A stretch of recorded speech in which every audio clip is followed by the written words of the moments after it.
పనికి మాలిన వీడియోలు అని అంటూ ఉంటారు ఇంట్లో వాళ్ళు. మీరు అలానే అనుకుంటున్నారా?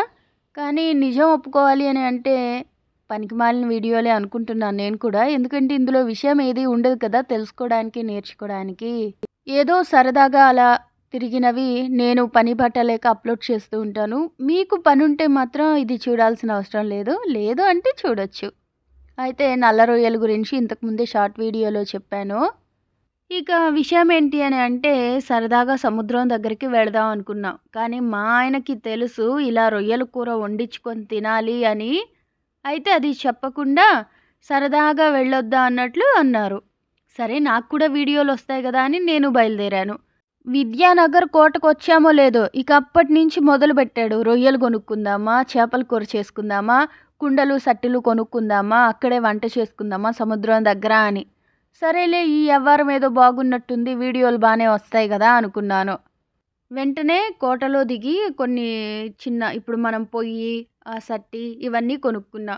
ఇలా ఉప్పు, కారం, పసుపు, కూరగాయలు అవి ఇవి కొనుక్కున్నామా, కానీ అసలైన రొయ్యలు మాత్రం దొరకల. మా ఆయనకి ఒకటే గుబులు.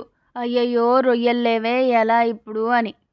అంటే కోట నుంచి తూపులపాలెం పోయాం. అక్కడెక్కడ ఏ జాడా లేదు రొయ్యలు, చేపలు. ఇక అక్కడి నుంచి అటు తిరిగి, ఇటు తిరిగి మళ్ళా మొద్దామనుకున్నా. అయితే నాకేమో కొండూరుపాలెంలో ఇలా ఉంటది ఇల్లు ముందే ఇవంతా నీళ్లుంటాయి. అక్కడ పట్టిస్తారు అడిగినా కూడా అదొక నమ్మకం ఉండింది. అంతకుముందు ఒకసారి వెళ్ళాం కాబట్టి. అందుకని అక్కడికి వెళ్ళాం. వెళ్ళే దారిలో మనం ముందు చూసాం గదా రొయ్యలు, ఆ దారిలోనే పడుతున్నారు. ఇంకా 2 కేజీలు కొనుక్కున్నాం. ఏంటి ఇద్దరు మనుషులకి 2 కేజీలా? అంత తింటారా మీరు అని అనుకుంటారేమో. నేనైతే ఒక అర్ధ కేజీ వరకు తింటాను. కానీ మా ఇంట్లో వాళ్ళుంటారు కదా! ఫ్రెష్‌గా దొరుకుతున్నప్పుడు వాళ్ళకి కూడా ఇక్కడి నుంచే పట్టుకెళ్ళిపోదాంలే అనేసి తీసుకున్నాం. అలా కొంచెం వంట చేద్దామని మొదలుపెట్టేసరికి బుజ్జమ్మంట ఈ అవ్వొచ్చింది. దగ్గర కూర్చొని ఆ మాట, ఈ మాట మాట్లాడుతా ఉంటే నేను కూడా చెప్తూ పని చేసుకుంటూ ఉన్నాను. పని అంటే ఏం లేదు. ఇది అక్కడ పెట్టడం, అది ఇక్కడ పెట్టడం అలా.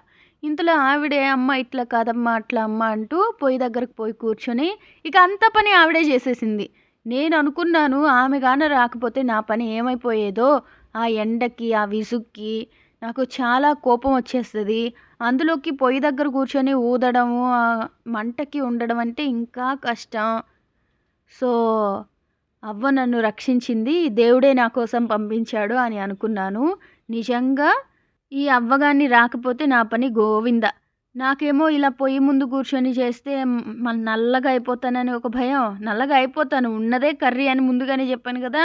ఇంకా నల్లగా అయిపోతాను. చెమటలు పడతాయి. వేడి వేడిగా అయిపోతుంది. అది అన్నం వంచడం రాకపోతే కాళ్ళ మీద పడతాయి, కాలతాయి ఇవన్నీను. కానీ ఆమె నీట్‌గా నేను అత్తెసరు పెట్టి వండేసేదాన్ని. ఈవిడైతే ఇలా గంజి కూడా వార్చింది. ఆ విధంగా అన్నం, కూర అయితే ఆవిడ ఉడకబెట్టిచ్చింది. మేము తినేసాము. అలా అని అవ్వకేమీ లేదంటే ఇచ్చాము. ఆమె చాలా సంతోషపడింది. కూర పెట్టాం. డబ్బులు కూడా ఇచ్చాడు మా ఆయన. మరి నా కోసం ఇంత కష్టపడి వంట చేసింది ఆ మాత్రం ఇయ్యకపోతే రుణపడిపోము. అందుకని అలా చూసారా? అక్కడ సముద్రం దగ్గర, సముద్రం ఒడ్డున ఇలా వండుకొని తినాలనుకున్నాం. ఇంకా క్యాంప్‌లాగా, టెంట్‌లాగా అలా వేసుకొని. కానీ అదంతా కుదరలేదు గానీ, ఏదో ఈ విధంగా రొయ్యల కూర టేస్టీగా, హెల్తీగా, ఫ్రెష్‌గా చేసుకొని తిన్నాం.